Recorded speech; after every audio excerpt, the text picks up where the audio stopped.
Hello guys! For today's video ay gagawa kami ng mango kani salad. Dahil January 15 ngayon ay birthday ni Mama, naisip naming idagdag ito sa mga handa niya.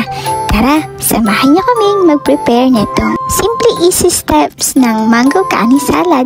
Let's go! Ang una namin ginawa ay ibinabad muna namin ang crab stick sa mainit na tubig para habang naghihiwa ng mga rekado ay lumalambot na ito. Inuna namin ang paghiwa ng carrots, sumunod ang pipino, sunod ang mangga. Sunod naman nating i-prepare ang kanyang sauce. Ito ay ang mayo, lemon juice, sesame oil, paminta at saka halu-haluin.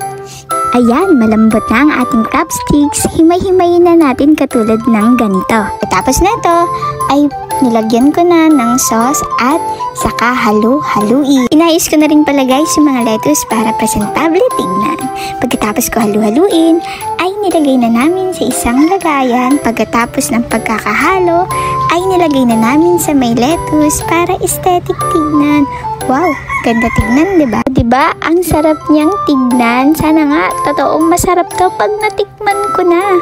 Kaya guys, itry nyo na rin itong mango kani salads. Pwede sa inyong snacks, cravings, at ihanda katulad ng ginawa namin para mas lalong aesthetic tignan. Salamat sa panonood guys! See you on my next lutong kachamba. Bye-bye!